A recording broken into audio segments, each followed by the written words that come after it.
Hello everyone, this is your random reviewer, and today we'll be reviewing a small town in southern Illvaria, an isekai lit RPG, a budding scientist in a fantasy world by Acaswell, narrated by Alexander Ryan.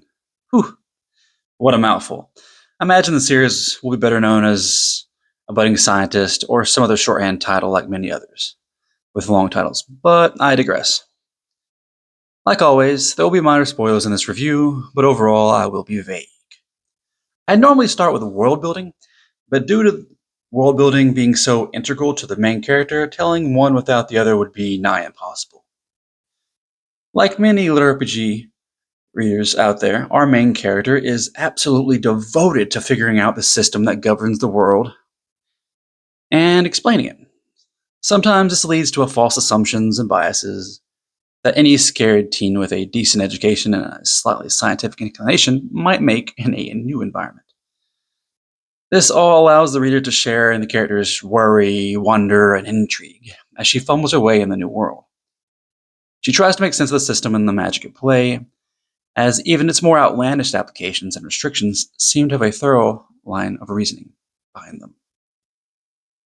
Now, beyond the system shenanigans, the world itself, be it the laws, the education, etc., are well described and reasonable.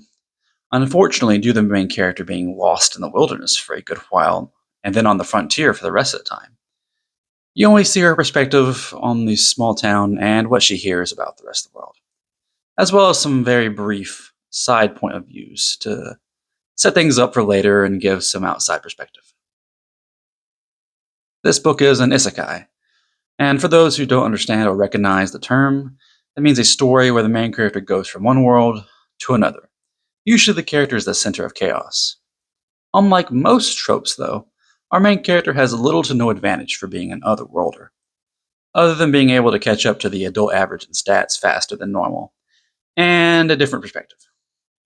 Due to cultural biases, religions, among other things, our character is able to piece things together that are taken for granted or assumed in that world. She is not overpowered, she's just not biased, and she possesses a uncommon education for the world she is in. Even if use of that knowledge is interfered with because of how the system works. So, she does not rise in power quickly, unless you are of the mind that knowledge is power, then maybe so. It is her discovery, though, and joy at learning that keeps you turning the page. All that taken into account, I do have some gripes, small ones, about the author's style of writing. The author has several times repeated information in the story, as if it's the first time without even alluding to it being a reminder. Not only that, but the author has a tendency to show and tell the same information that would, in my opinion, have been better left just showing or telling, but not both.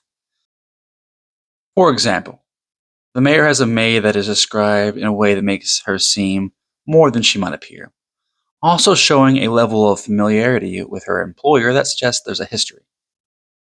But in the very next paragraph, the author throws all that hard work away by having the mayor say something along the lines of, "You are still the same person who served me by my side."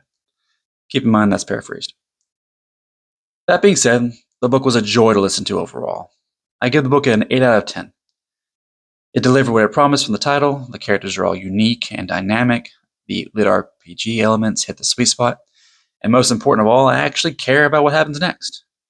So, if you enjoy this story, you'll probably enjoy Phantasm by Christopher Hall, a book I recently reviewed. And also you might like Azeroth the Healer by Rager. Thank you for listening to my random review.